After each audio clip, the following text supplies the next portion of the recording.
자, 오늘 함께 말씀을 나누도록 하겠습니다. 사무엘하 16장 15절부터 17장까지 있는 말씀입니다. 제목이 뭡니까?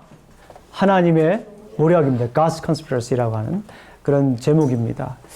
자, 우리가 먼저 이 말씀을 우리가 잘 나누기 위해서 한번 복습을 한번 해보겠습니다. 사무엘하 16장 15절부터 17장 29절까지 있는 말씀을 나누기 위해서 우리가 한번 그동안 어떤 스토리가 있었는가, 어떤 말씀이 있었는가 한번 살펴보도록 하겠습니다. 왜냐하면 이 말씀이 계속 이어지는 말씀이에요. 그냥 딱 떨어진 하나님의 말씀이 아니라 계속해서 사무엘상부터 계속해서 지금까지 이어온 하나님의 메시지예요. 그래서 우리 한번 복습하는 것도 매우 중요합니다. 제가 그래서 복습을 한번 하도록 하겠습니다. 다윗은 지금 무엇을 하고 있습니까? 다윗이 하고 있는 게 뭐였죠? 맞아요. 피난을 가고 있었습니다. 우리 친구들 너무 잘 맞추고 있어요. 자, 피난 가는 중에 누구를 만납니까? 사람들을 만나요. 그 사람들은 어떤 사람을 만나죠? 이 사람들은 매우 중요한 사람들입니다. 하나님께서 이 사람들을 통해서 다윗에게 들려주시는 메시지를 전해주셨어요. 그래서 이 사람들이 매우 중요합니다. 어떤 사람을 만나죠? 이때를 만납니다. 두 번째 누구 만납니까? 자, 우리 한번 선민이 맞춰볼까? 맞아요. 사독 만나고, 또 그 다음에 미리 얘기를 했는데 후사이를 만났다고 얘기를 했어요. 후세를 만났습니다. 이 세 사람을 만난 것이 매우 중요한 것이에요. 그리고 나서 지난주에 우리가 또 다윗이 누구를 만나는 걸 우리가 보았죠? 우리 선민이 말고 다른 사람 한번 맞춰보자. 다른 사람 누구 맞췄어요? 다른. 그래, 한번 얘기해보자. 우리 예린이 한번 맞춰보자. 예린이. 심의? 하고서 몰라요 했는데, 맞은 걸로 하겠습니다. 자신이 없었지만, 그래도 맞았습니다. 심의였어요. 심의. 네. 그 다음에 심의를 만나기 전에 또 누구를 만났죠? 한번, 크게 한번 해보세요. 시바를 만났죠. 시바를 만났는데, 이 만난 사람들이 굉장히 중요한 의미를 가지고 있습니다. 이때라고 하는 사람은 무슨 의미를 가지고 있다고 그랬어요? 하나님이 나와 함께하고 있다. 그러니까 지금 다윗은 점점 하나님과 멀어지고 있는데 이때라고 하는 사람을 통해서 내가 너와 함께하고 있는 거야 라고 하면서 하나님의 메시지를 역설적으로 보내주셨어요. 그 다음에 사독이라고 하는 사람은 제사장이죠. 하나님과 함께하는. 그리고 거기에 언약궤가 있었습니다. 내가 너와 함께하겠다. 그리고 후사이는 뭐라고 그랬죠? 후사의 이름의 뜻이 뭐라고 그랬죠? 후세? 그렇죠. 조급한, 급한. 그러니까 여기에서 처음에 후세가 등장했을 때는 다윗의 그 조급함을 설명했어요. 다윗이 그냥 막 그 신발도 신지 않고 막 나왔죠. 그런 다윗의 조급함을 잘 설명해 주는 사람이었어요. 그 다음에 어제 또 누구 만났다고 그랬죠? 지난주에? 시바를 만났다고 그랬죠. 시바가 무슨 뜻이라고 했습니까? 그렇죠. 동맹이에요.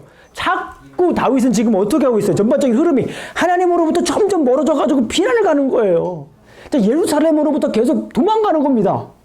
그러면서 시므이를 만났죠. 시므이가 무슨 뜻이라고 했습니까? 듣다. 그렇죠. 내 말 좀 들어들어. 오늘 지금 우리 찬양을 했잖아요. 아버지라고 하는 찬양이었어요. 그죠? 근데 가만히 뒤에서 이 말씀을 들어보니까 눈을 감고 가만히 처음에는 그렇게 들었는데 뒤에 갈수록 가사가 하나님 아버지의 말씀을 너무나도 잘 표현하는 거예요. 아버지의 고인 눈물, 아버지의 그 마음이 너무나도 잘 담겨져 있었어요. 누구의 마음입니까? 하나님의 마음. 점점 멀어지는 다윗을 향한 하나님의 마음. 점점 하나님으로 멀어지는 나의 마음, 우리의 마음. 이 마음이 담겨져 있는 아주 귀한 찬양이라고 저는 생각을 했습니다. 어쨌거나 이렇게 다윗은 만나는 사람들을 통해서 하나님께서 다윗에게 전해주시는 그 음성을 들었음에도 불구하고 점점 듣지 못했던 그런 상황이었습니다. 자, 오늘도 다윗은 사람을 만나게 돼요. 이미 읽으셔서 아시겠지만 오늘도 다윗은 사람을 만나게 됩니다. 그런데 이 만나는 사람과 오늘 키워드는 관련이 있습니다. 자, 오늘 키워드를 한번 여러분들에게 물어보도록 하겠습니다. 미리 막 손을 들려고 하는 그런 친구들이 있는데, 자, 오늘의 키워드가 뭘까요? 자, what is a keyword today's text? 키워드가 뭐죠? 한번 얘기해보자. 누가 하는 거 얘기할까? 누가 우리 어른들, 예, 선민이가 한번 얘기해보겠습니다. 예, 너무 선민이만 맞추는 것 같아요. 선민이 뭐예요? 맞았어요. 박수 한번 보내주세요. 네. 키워드, 영어 성경으로 보게 되면 advise.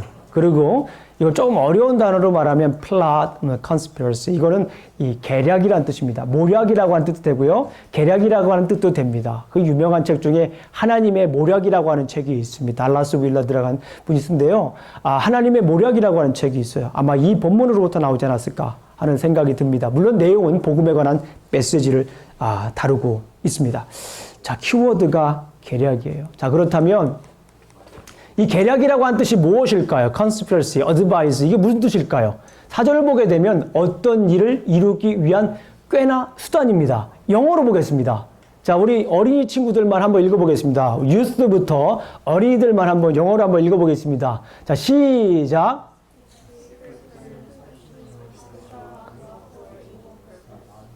맞아요. 너무나도 잘 얘기해 줬습니다. 이 꾀나 수단, 그런 거를 계략이라고 합니다. 그래서 이것이 사람에게 해당될 때 또 하나님이 어떻게 이것을 가지고 설명할지 여러분들 한번 잘 보세요. 자, 그러면 여러분들 꾀를 부려본 적 있습니까? 우리 어른들 한번부터 여쭤볼게요. 꾀를 부려본 적 있습니까?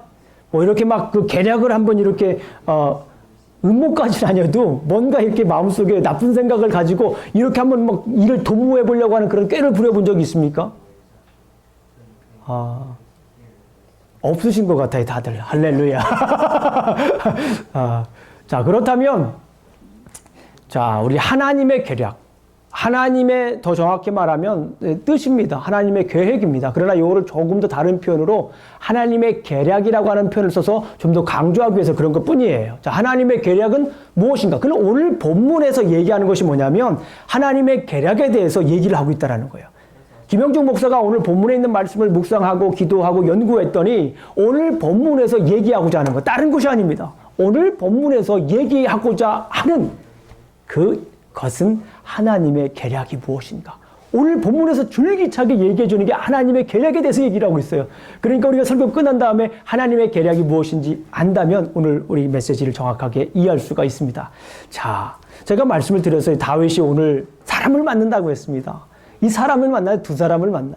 자, 여러 사람을 만나지만 중요한 사람 두 사람입니다. 어떤 사람입니까?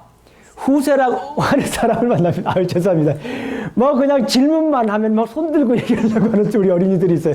공부를 참 잘하고 온 거예요. 선생님 누구예요? 네. 엄마? 예, 박진사모, 네. 자, 우리 선생님들 위해서도 많이 기도해 주세요. 우리 박진사모 또 시수지 선생님께서 막 열심히 이렇게 가르쳐 주시는데요. 너무 잘 가르쳐 주세요. 목요일 날 저녁에 따로 모여가지고 제가 설교할 내용들 이런 거 전반적으로 다 공부해요. 제가 목요일 날 설교 원고를 쓰고 저녁 때 공과교를 만들어요. 그리고 이걸 가지고 우리 선생님들하고 쉐어를 하면서 오늘 미리 가르칠 거에 대해서 얘기를 합니다만은 아주 너무 잘 가르쳐 주셔서 감사합니다. 후세라고 하는 사람을 만나요. 그리고 또 누구를 만납니까? 오늘 아히도벨이라고 하는 사람을 만납니다. 후세라고 하는 사람과 아히도벨 한번 따라해 보겠습니다. 후세. 아히도벨. 지난번에 한번 보면서 다 우리가 경험한 사람들이지만요. 오늘 한번 자세히 한번 이 사람들이 어떤 사람들인지 한번 보도록 하겠습니다. 그런데 결론적으로 말씀을 드리면 후세와 아히도벨의 공통점이 있어요. 어떤 겁니까? 후세와 아히도벨의 공통점이 있습니다. 오늘 핵심 단어하고도 연결되어 있어요. 뭐죠?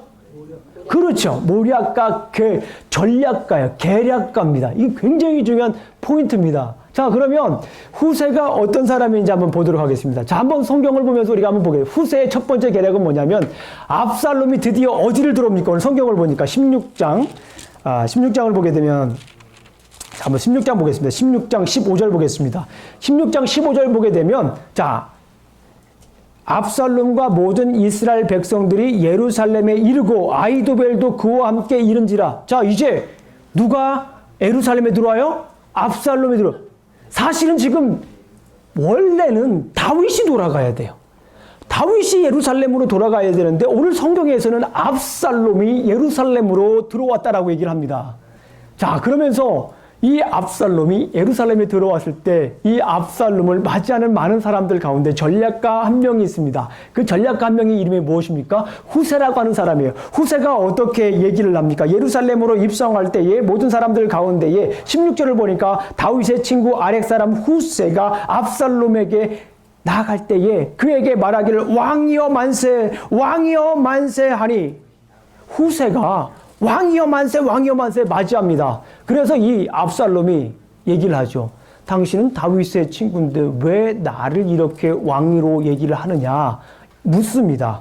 그런데 뭐라고 얘기를 해요? 압살롬은 후세에게 왜 다윗과 함께 하지 않냐고 물었을 때에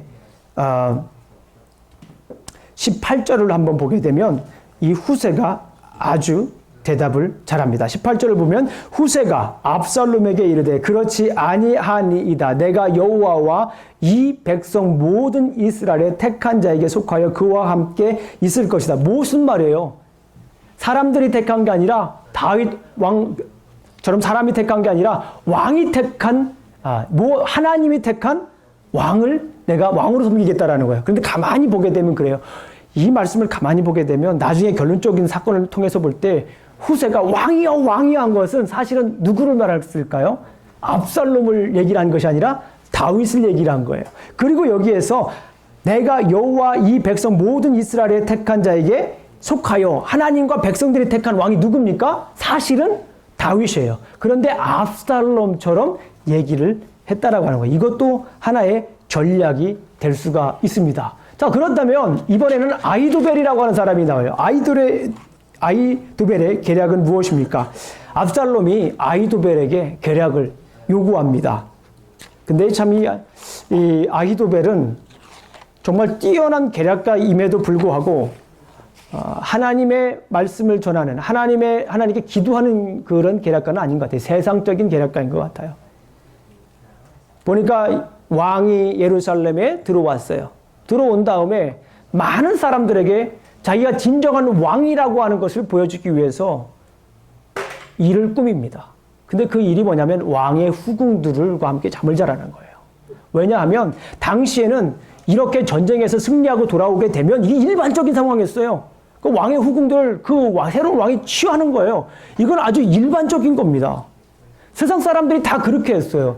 그런데 여러분들 이게 굉장히 율법을, 하나님 말씀을 어긋나는 거예요. 레위기서 20장 11절 말씀을 보게 되면은 아버지의 아내를 취하지 말라고. 율법에 그렇게 써 있습니다. 그런데 여기에서는 하나님의 말씀을 전해야 되는데 하나님의 말씀으로 얘기하지 않고 뭐라 자기 생각으로. 누구 얘기로 한다고요? 자기 생각으로. 하나님 말씀으로 어떻게 살아야 될지를 얘기해 줘야 되는데 하나님 말씀으로 얘기하지 않고 자기 생각으로 얘기해서 일반적인 상식을 가지고 이 계략가가 얘기를 해서 그렇게 얘기를 합니다. 그렇게 해서 그렇게 해요. 물론 이것이 나단의 성취이기도 합니다. 사무엘하 12장 1절을 보게 되면 내 아내들을 빼앗아 내 이웃들에게 주리니 그 사람들이 내 아내들과 더불어 백주에 동침하리라. 우리 한번 찾아보겠습니다. 사무엘하 12장 1절 가까운 데 있으니까 한번 찾아보겠습니다. 사무엘하 12장 11절 말씀. 너무나도 이 비참한 이야기지만 성경에 기록되어 있어요. 이걸 통해서 우리가 깨달아야 됩니다. 깨달아야 돼요. 사무엘하 12장 11절 말씀. 우리 어린이들도 같이 성경책 피세요. 사무엘하 12장 11절 말씀. 자, 한번 제가 읽겠습니다. 여호와께서 또 이와 같이 이르시기를 보라, 내가 너와 내 집에 재앙을 일으키고 내가 내 눈앞에서 내 아내를 빼앗아 내 이웃들에게 주리니 그 사람들이 그 아내들과 더불어 백주에 동침하리라. 이것이 16장 22절에서 그대로 성취가 됩니다. 어쨌거나 성취가 되는 그런 모습을 볼 수가 있어요. 그런데 이 아히도벨이 얼마나 영향력 있는 사람이었냐면 우리가 한번 23절을 읽어보겠습니다. 시작. 그때에 16장 23절입니다. 사무엘하 16장 23절 우리가 함께 천천히 읽어보겠습니다. 시작. 그때에 아히도벨이 베푸는 계략은 사람이 하나님께 물어서 받은 말씀과 같은 것이라. 아히도벨의 모든 계략은 다윗에게나 압살롬에게나 그와 같이 여겼더라. 아히도벨의 당시 얼마나 큰 영향을 주었는지 우리가 알 수가 있어요. 그죠? 아히도벨의 영향력, 아히도벨의 위엄을 이 본문에서 우리가 알 수가 있어요. 그런데 여기 중요한 것이 있어요. 아히도벨이 이렇게 뛰어난 지략가였는데 말하는 걸 사람들이 다 하나님이 말하는 걸로 생각을 할 정도였어요. 그런데 오늘 성경 본문은 모든 계략은 하반절을 보니까 다윗에게나 압살롬에게나 그와 같이 오겠더라. 콕 집어서 얘기해요. 누굴 얘기를 하는 거예요? 다윗과 압살롬이 지금 이 아히도벨의 이 말을 따랐다는 거예요.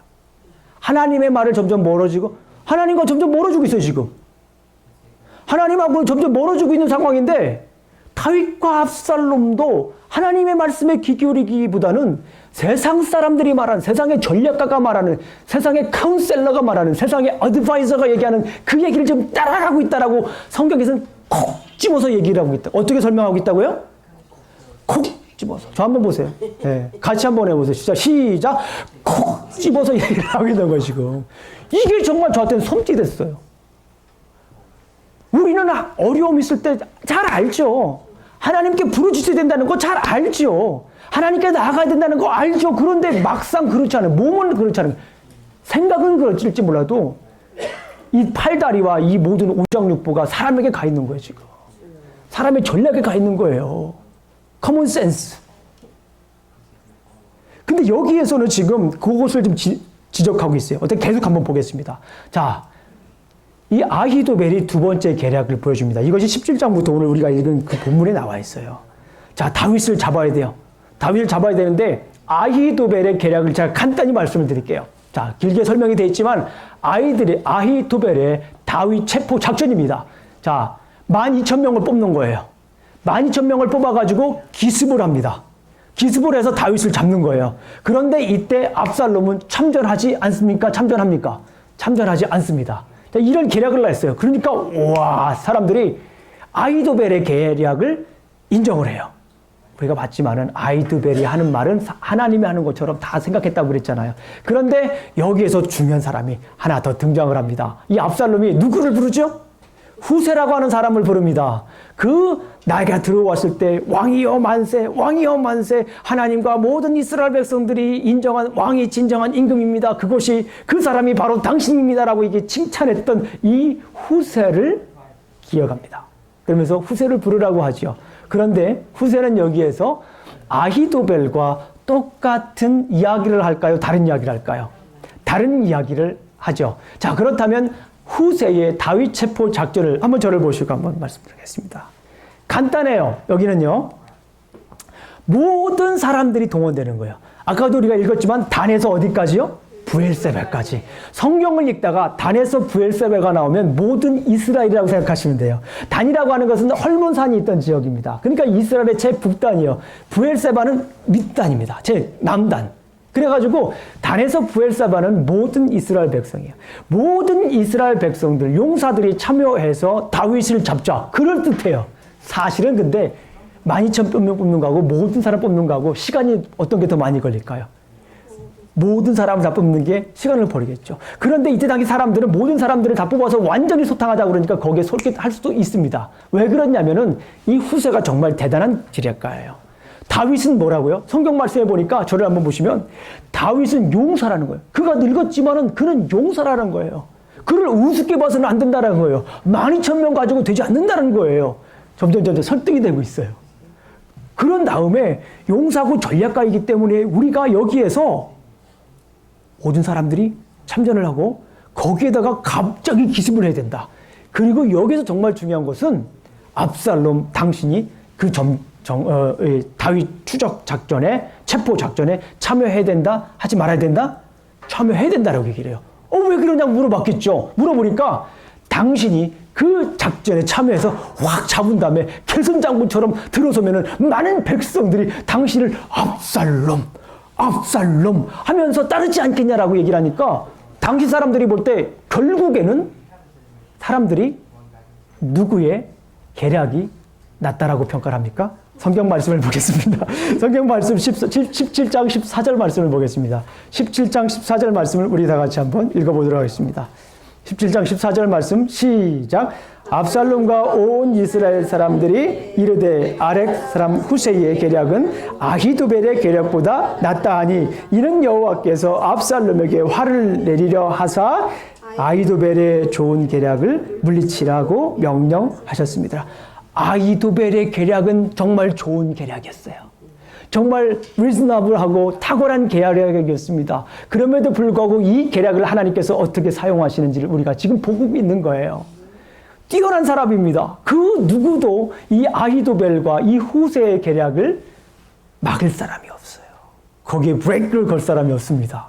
그럼에도 불구하고 우리 성경에서 이렇게 말하고 있어요. 자, 이제 성경 말씀이 조금 더 한번 집중적으로 보게 되면 이 모든 사람들을 다 징집해가지고 소탕작전을 하자라고 한 것에 이유가 있어요.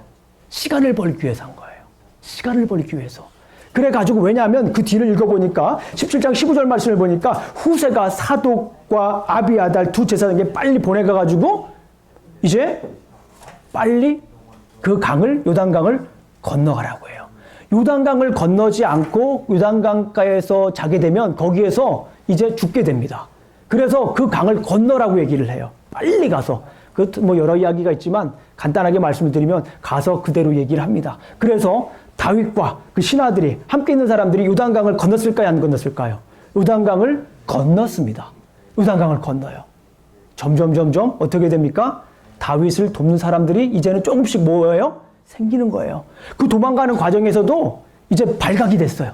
발각이 됐는데 한 여인을 통해서 이제 그 발각된 것이 이제 되지 않고 온전히 작전을 수행할 수 있게 됐어요. 지금 보니까 점점 사람들은 이제 다윗을 떠나는 것 같지만 지난주까지 떠났지만은 소외됐지만 이제 오늘 본문을 보니까 다윗도 어떻게 돼요? 점점 사람들이 이게 좀 생기는 것 같아요. 누가 그렇게 할까요? 하나님이 그렇게 하고 있는 거예요, 지금. 그런 여기에서 이 여종이라든가 이런 사람들이 그냥 우리가 예사로 보면 안 돼요. 계속해서 하나님께서 다윗에게 하나님의 사람을 지금 계속 보여주고 있는 거예요. 직접적으로. 자, 그러면서 이제 아히도벨은 자기 작전대로 이제 그곳에 갑니다. 그곳에 가니까 어떤 일이 생깁니까?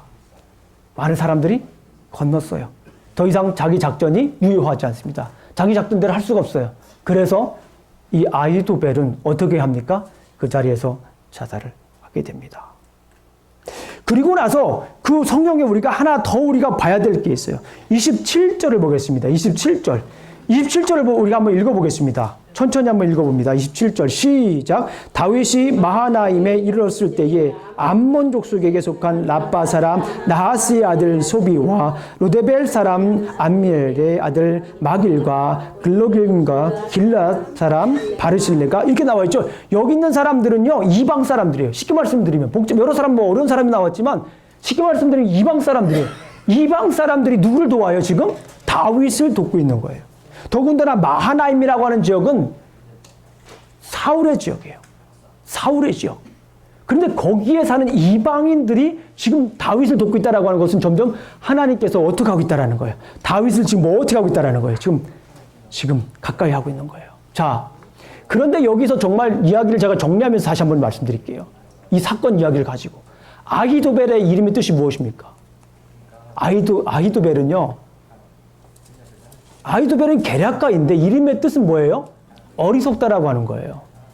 결국에는 여기서 얘기하고자 하는 것은 뭡니까? 사람이 아무리 똑똑하고 아무리 계략이 좋다 하더라도 하나님 앞에서 뭐라는 거예요?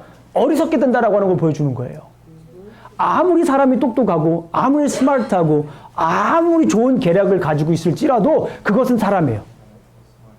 그것은 사람에 불과해요.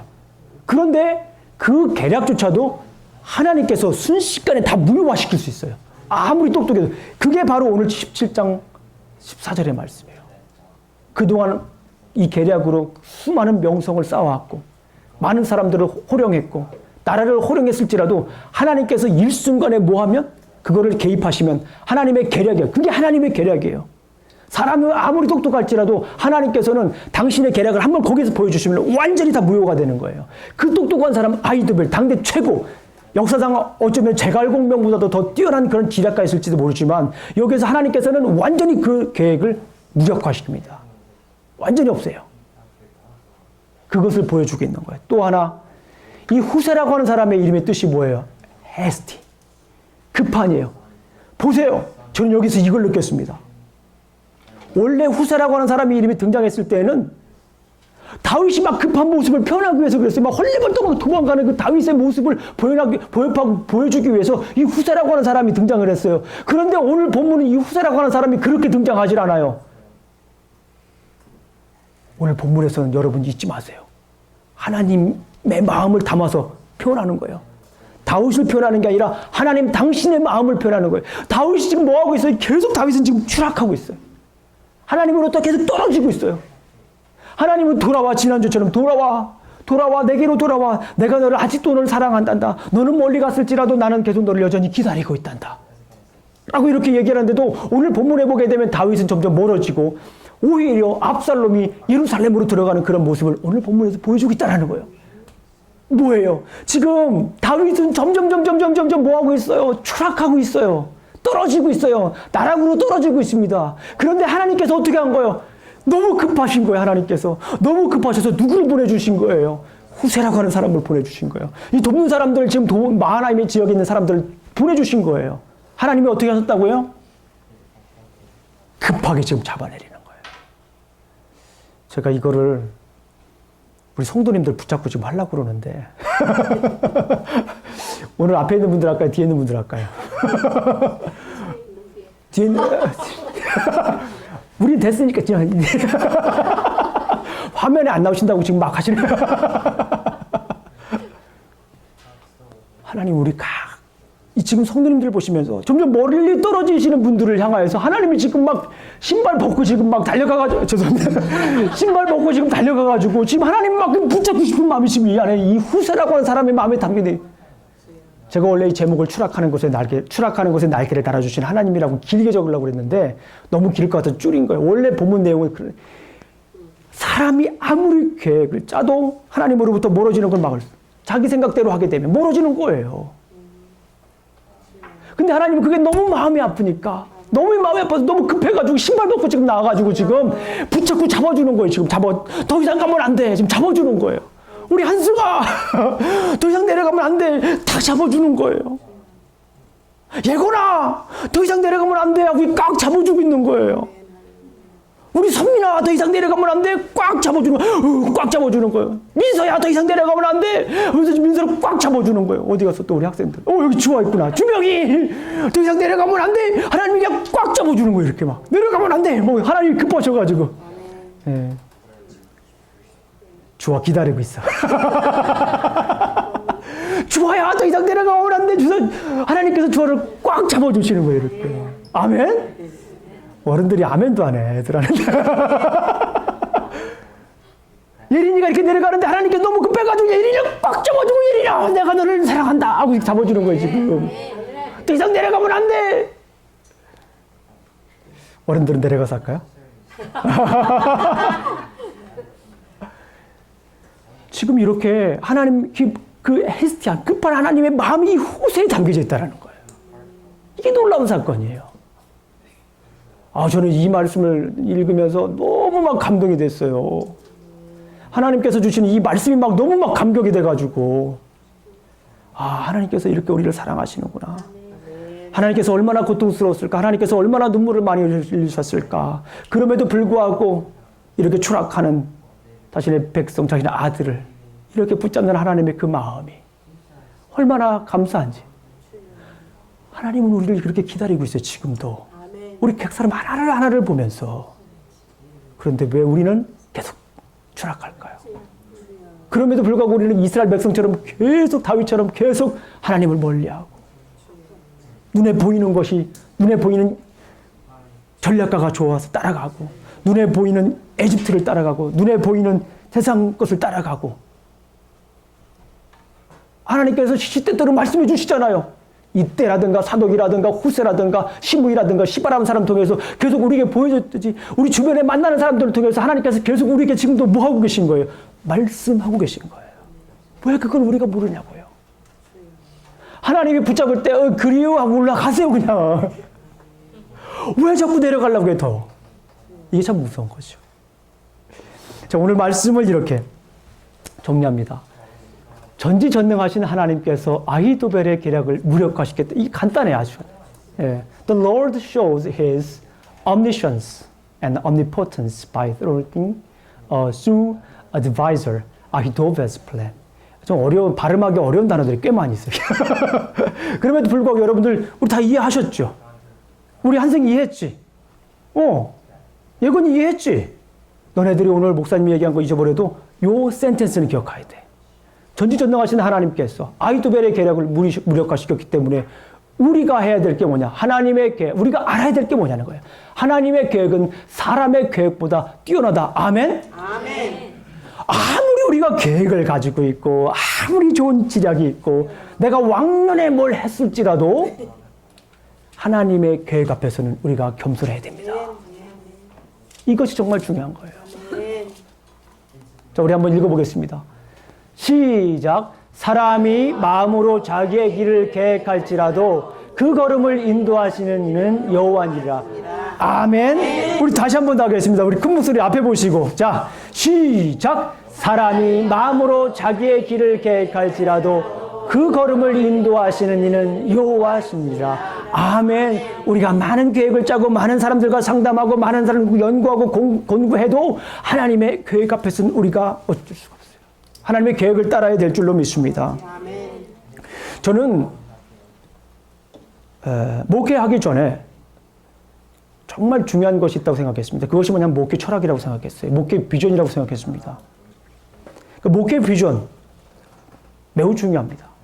목회 철학도 매우 중요합니다. 그리고 아직도 저는 목회 철학과 목회 비전이 중요하다고 생각합니다. 그래서 여러분들 저희 홈페이지에 가보게 되면 저희 목회 철학 5페이지, 목회 비전 5페이지 막 그냥 다른 사람도 요약하는데 전 일부러 그냥 제가 생각하는 거 다 쓴 거 그대로 다 올렸습니다. 교회를 택할 때 요거 안 읽어보고 이거 지루하다고 생각하시는 분은 오시지 말라는 거예요. 아, 별 목사님 다 했네. 심각하게 고민하시라는 거예요. 저와 목회 철학이 맞지 않으면 오시지 말라는 거예요. 굉장히 중요합니다. 우리가 비전으로 삼고 있는 우리 공동체가 삼고 있는 이 비전과 맞지 않으면 다른 교회 가셔도 괜찮다는 얘기예요. 엄밀히 말씀을 드리면. 매우 중요하죠. 일부러 제가 막 길게 써놨어요. 영어까지도 막 써놨어요. 영어로도 막 읽어보라고. 그런데 저희 18년 동안의 그 목회 여러 가지 생각들을 정리해 놓은 거예요. 연구와 또 사역의 경험과 이런 것들이 잘 담겨져 있습니다. 그런데 요즘 제가 생각하는 게 있어요. 이 목회 철학과 목회 비전보다도 더 중요한 게 있다. 이것 앞에서는 누구나 다 무릎 꿇어야 되겠다는 생각이 드는 게 뭐냐면 하나님의 계획이에요. 오늘 우리 교회에, 우리에게, 나에게, 나를 향한 하나님의 계획이 뭔가를 우리가 아는 것이 정말 중요해요. 우리 교회를 향한 하나님의 말씀이 무엇인가? 이거를 아는 것이 그 어떤 것보다도 중요하다는 생각을 점점 하게 되는 게 사실 제 솔직한 고백입니다.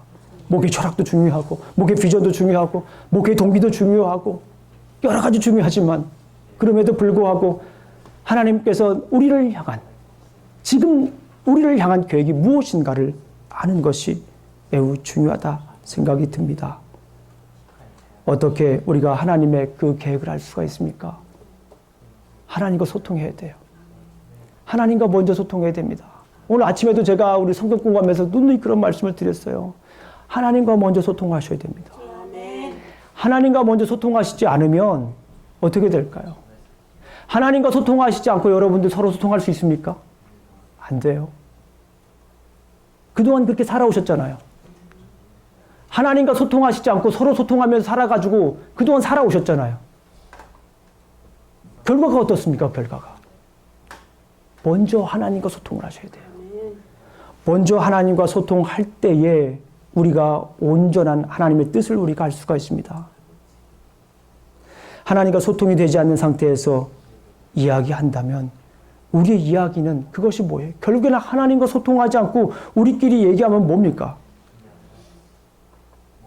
때로는 그것이 시기가 될 수 있고, 때로는 그것이 질투가 될 수가 있고, 때로는 그것이 험담이 될 수가 있어요. 하나님과 먼저 소통을 하게 되면 달라지는 거예요. 그래서 우리 학생들도 공부할 때 먼저 하나님과 기도해야 돼.